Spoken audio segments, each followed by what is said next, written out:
kati bw'ojjako ngeri ekibiina gye kyamegeddwa kubanga kyamegeddwa nnyo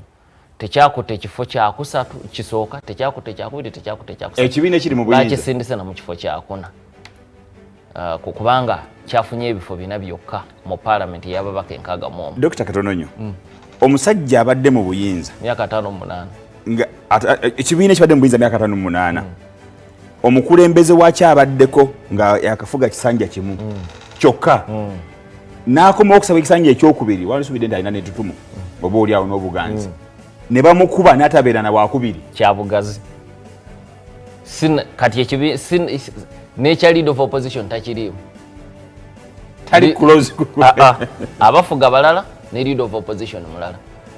kakati ye agenda kubeera eri mu back benches ekibiina ki kiri mu back benches obuzibu yawusanzewo mu kisanja kyekimu ekyo kakati kyolina okutegeera kiri bwe kiti nti ekisooka ekibiina kyonna ne bwe kiba kikoze matabuta naye ng'ofuze emyaka kati obadde ogenda mu 6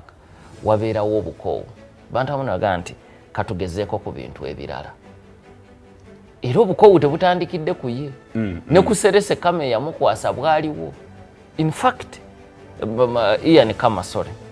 mutabani wa Serese Kama Ian Kama bwe yali asaba ekisanja ekyokubiri 2014 obululu bwe bwakka ku bitundu 46 ku buli 100 lwakuba enkola yaabwe ya first past the post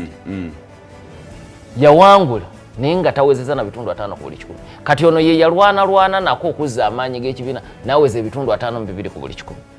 mu 2019 naye ngera kikulaga ekibiina ekizze kisebengerera so emu ku nsonga nti okulwako mu buyinza ekyo kyokka kireetera omuntu omugamba nti katugezeeko ne ku balala tubalabe era tulabye nti okunafuwo tekutandikidde ku ye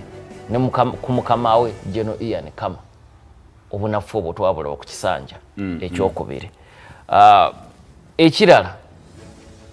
eggwanga erya Botswana lirimu ku mawanga gasinze okukulira ku speedi ya waggulu mu byenfuna era ekyo nakyo kiteeka ku Serese Kama olw'enkola eri gye yakola emirimu okugiwa abateekeddwa okugibeeramu n'okwongera okusikiriza abakugu wabweru watalina bakugu waka yabaleeta bamugaa nti ate lwaki oleesa abazungu nagaa nti luli babadde batuyisa bubi kubanga be babadde bakama baffe kati ffe bakama baabo balina kukola okusinziira ku bye twagala era batatuukiriza tulina obuyinza obubagoba kakati yazimba Botswana ebyenfuna n'abisitula era World Bank eraga nti Ian Kama agenda okufuna obuyinza Serese Kama agenda okufuna obuyinza 6 Botswana mawanga gasinga obwavu bali mu kifo kya 3 mu nsi yonna si mu Africa bobo bali abaavu nga ba 3 butereevu mu myaka mitono nnyo wakati wa 6 ne 86 of course awo Serese Kama yali amaze okufa ng'omusika we yaliko naye kimanye nti omukululo gwe omusingi gwe gwali kyakola Botswana yakula okuva mu mawanga ga Nambalujega n'eyingira mu mawanga ge bayita lower middle income kati ffe we tuli Uganda 86 we tuli nga we bali ekyo yakikola mu myaka 15 gyokka ebintu bisoboka oluvannyuma lw'emyaka 15 emirala World Bank nerangira nti kati Botswana ate evudde mu lower middle income eri waggulu kakati yegenze mu upper wetwagala okuyingira wetulwana tuyingire kakati ensimbi n'azikozesa okugaba ebyenjigiriza ebyobwereere ate nga bya mulembe ebyobulamu ebyobwereere ate nga bya mulembe okulwanyisa obulwadde bwa mukenenya ng'akozesa ensimbi za gavumenti nga teyeesigama nnyo kuzivudde bweru tulwana nga twesigamye nnyo ku badoona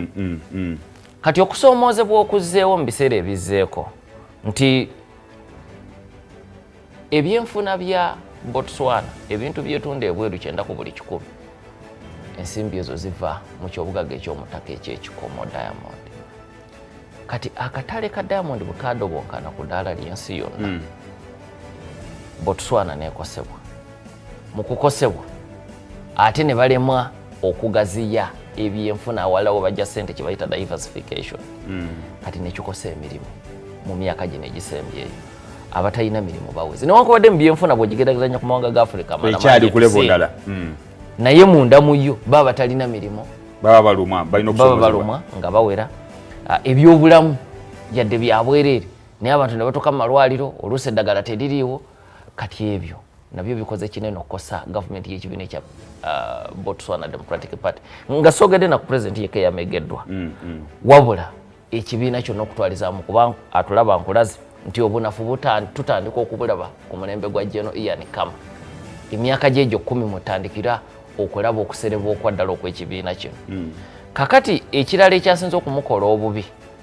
Makogwesi Masisi ate mu kusoomoozebwa kuno naggula olutalo ku mukama we Ian Khama yamukwasa obuyinza. Mukama we wali tati yavaawo mu ggwanga mwali ddala nene balwanagana n'atuuka n'okumusindiikiriza mu buwaŋŋanguzi. Kati mu buwaŋŋanguzi gye yavudde neegatta ku kibiina ekirala eky'opposition ekyakutta ekyokusatu. Ne bawagira candidate Boko amegge President Makogwesi Masisi era kyekyavuddeko n'ameggebwa. So ekirala nti newankubadde Seretse Khama omutandisi w'ensi ya Botswana